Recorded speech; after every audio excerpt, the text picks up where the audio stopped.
পাহাড়পুর বৌদ্ধবিহার সুপ্রাচীন বাংলার এক ধ্বংসপ্রাপ্ত বৌদ্ধবিহার, যা সোমপুর মহাবিহার নামেও পরিচিত। বিহারটির অবস্থান নওগাঁ জেলার বদলগাছি উপজেলার পাহাড়পুর গ্রামে। অষ্টম শতকের শেষের দিকে নির্মিত এই বিহারটি ৩০০ বছর ধরে বৌদ্ধদের ধর্ম শিক্ষাদান কেন্দ্র ছিল। ভ্রমণ গাইডের আজকের পর্বে চলুন দেখে নেওয়া যাক পাহাড়পুর বৌদ্ধবিহারের ইতিহাস, দেখার কি আছে, যাওয়ার উপায় এবং ভ্রমণের অন্যান্য সকল তথ্য।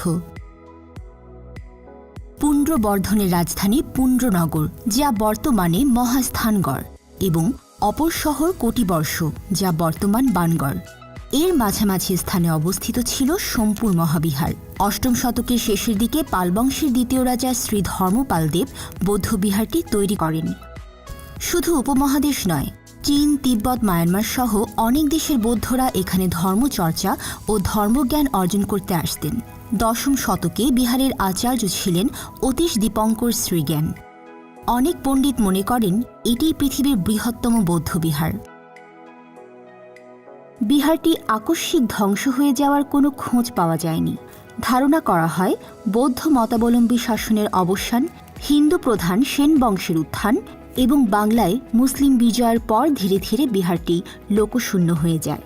একসময় পরিত্যক্ত হয়ে মাটির নিচে চাপা পড়ে প্রায় ৬০০ বছর হারিয়েছিল। স্যার আলেকজান্ডার কানিংহাম ১৮৭৯ সালে এই বিশাল স্থাপনা আবিষ্কার করেন। অমূল্য এই পুরাকীর্তিকে ১৯৮৫ সালে ইউনেস্কো ওয়ার্ল্ড হেরিটেজ সাইট হিসেবে ঘোষণা করে।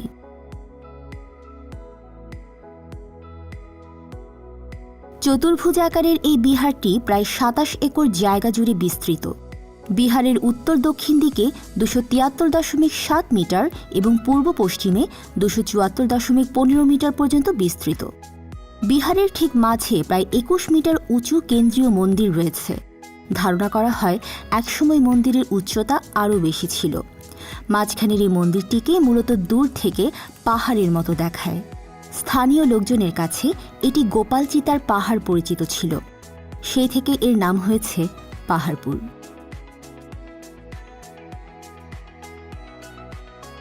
তিন ধাপের এই মন্দির দেখতে ক্রস আকার।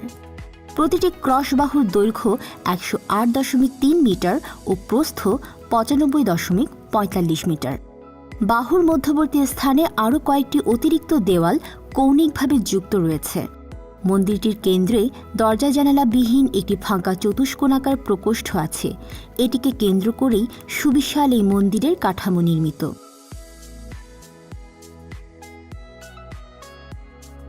মন্দিরের দেওয়ালে টেরাকোটার কাজ দেখতে পাওয়া যায়।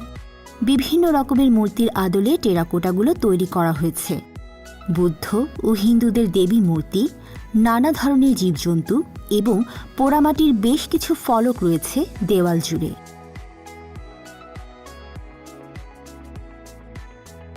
বিহারের চারিদিকে বৌদ্ধ ভিক্ষুদের জন্য ১৭৭টি সারিবদ্ধ ঘর রয়েছে। উত্তর দিকে এক সারিতে ৪৫টি এবং বাকি তিন দিকে রয়েছে ৪৪টি করে। ৪.২৬ মিটার দৈর্ঘ্য এবং ৪.১১ মিটার প্রস্থের ঘরগুলোর সামনে টানা বারান্দা এবং পেছনে অত্যন্ত চওড়া প্রাচীর রয়েছে। মূল মন্দিরকে বর্গক্ষেত্রের মতো ঘিরে আছে ঘরগুলো। দূর দূরান্ত থেকে আগত তান্ত্রিক, সাধক ও শিক্ষার্থী ভিক্ষুরা অবস্থান করতেন এই ঘরগুলোতে।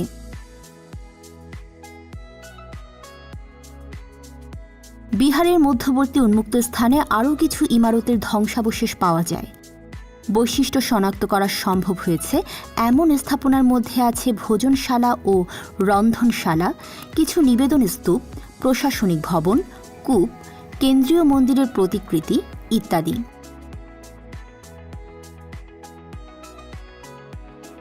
বিহারের উত্তর দিকে প্রধান প্রবেশ পথ রয়েছে। এর বাইরের ও ভেতরের দিকে একটি করে স্তম্ভ সম্বলিত হলঘর এবং পাশে ছোট ছোট কুঠুরি আছে।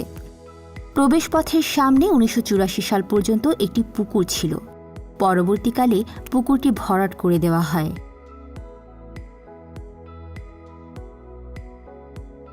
বৌদ্ধ বিহারের প্রবেশপথে আছে পাহাড়পুর প্রত্নতত্ত্ব জাদুঘর।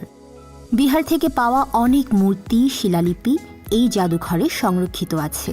নিদর্শনগুলোর মধ্যে আছে ব্রোঞ্জের তৈরি বুদ্ধের আবক্ষ অংশ, পোড়ামাটির ফলক, অলঙ্কৃত ইট, পাথরের নানান মূর্তি, প্রাচীন মুদ্রা, পোড়ামাটির তৈজসপত্র ইত্যাদি।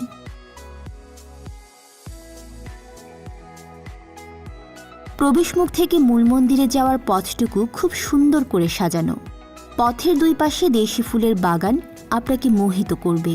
গাছ নিয়ে সাজানো বিভিন্ন প্রাণীর অবয়ব ও রং বেরঙের ফুলের বাগান বিহারটির সৌন্দর্য বহু গুণে বাড়িয়ে দিয়েছে।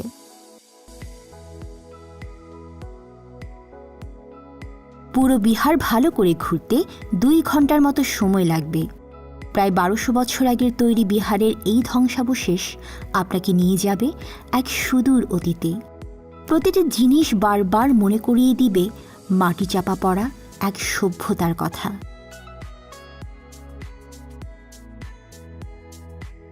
পাহাড়পুর বৌদ্ধ বিহার দেখতে আপনাকে নওগাঁ অথবা জয়পুরহাট জেলায় আসতে হবে। কল্যাণপুর, গাবতলী কিংবা আবদুল্লাহপুর বাস স্ট্যান্ড থেকে হানিফ, শ্যামলী, এসআর ট্রাভেলস সহ আরও অনেক বাস নওগাঁ ও জয়পুরহাট যায়। নন এসি বাসের ভাড়া 350 থেকে 450 টাকা, এসি বাস ভাড়া 1000 থেকে 1100 টাকা। ঢাকা থেকে ট্রেনে নওগাঁ যেতে চাইলে বগুড়ার সান্তাহার স্টেশনে নেমে 5 কিলোমিটার দূরে নওগাঁ শহরে যেতে পারবেন। ঢাকা থেকে সান্তাহারগামী ট্রেনের মধ্যে আছে নীলসাগর, রংপুর, একতা, দ্রুতযান, কুড়িগ্রাম, লালমনি ও পঞ্চগড় এক্সপ্রেস। ক্লাস অনুযায়ী ট্রেন টিকিট ভাড়া 360 থেকে 823 টাকা। নওগাঁ শহরের বালুডাঙ্গা বাস স্ট্যান্ড থেকে বাসে করে 32 কিলোমিটার দূর পাহাড়পুর যাওয়া যায়। এছাড়া সিএনজি অথবা মাইক্রোবাস রিজার্ভ করে পাহাড়পুর যেতে ঘণ্টাখানেক সময় লাগবে। জয়পুরহাট থেকে পাহাড়পুর বৌদ্ধবিহার মাত্র 13 কিলোমিটার দূরে অবস্থিত। বাসে বা ট্রেনে জয়পুরহাট এসে সেখান থেকে সিএনজি বা অটোরিকশা ভাড়া করে সহজেই পাহাড়পুর বৌদ্ধবিহার যেতে পারবেন।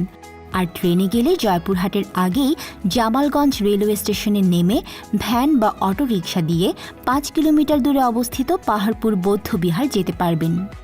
পাহাড়পুর বৌদ্ধবিহার এপ্রিল থেকে সেপ্টেম্বর মাসে সকাল 10টা থেকে বিকেল 6টা এবং অক্টোবর থেকে মার্চ মাসে সকাল 9টা থেকে বিকেল 5টা পর্যন্ত খোলা থাকে। আর পাহাড়পুর জাদুঘর প্রতি রবিবার ও সরকারি ছুটির দিনে বন্ধ থাকে।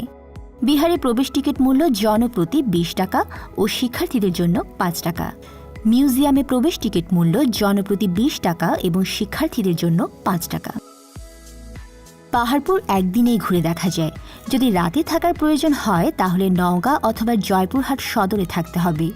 দুপুরের খাবার খাওয়ার জন্য বিহারের সামনে কয়েকটি মোটামুটি মানের রেস্টুরেন্ট আছে, সেখান থেকে সেরে নিতে পারবেন।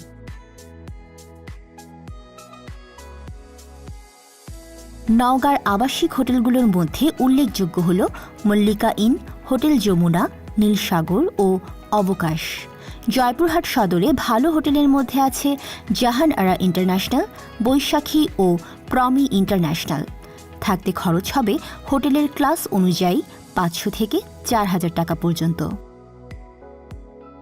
নওগাঁ জেলার অন্যান্য জনপ্রিয় দর্শনীয় স্থানের মধ্যে আছে রবি ঠাকুরের কুঠিবাড়ি, কুসুম্বা মসজিদ, আলতা দিঘি, বলিহার রাজবাড়ি, ঘুঘুডাঙ্গা তালবাগান সহ আরও কিছু স্থান। হাতে সময় থাকলে পছন্দমতো জায়গাগুলো ঘুরে দেখতে পারেন। পাহাড়পুর বৌদ্ধবিহার ভ্রমণ নিয়ে যদি আরও কোনো প্রশ্ন থাকে তাহলে কমেন্ট করে তা আমাদের জানাতে পারেন। যেহেতু সময়ের সাথে অনেক তথ্যের পরিবর্তন হয়, তাই সকল আপডেটেড তথ্য ভিডিওর নিচে ডেসক্রিপশন থেকে পড়ে নিন।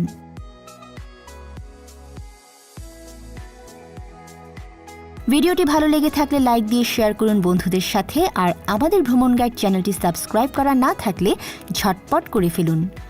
অতি শীঘ্রই নতুন কোনো ভ্রমণ স্থানের বিস্তারিত নিয়ে আবার হাজির হব। সে পর্যন্ত ভালো থাকুন, সুস্থ থাকুন।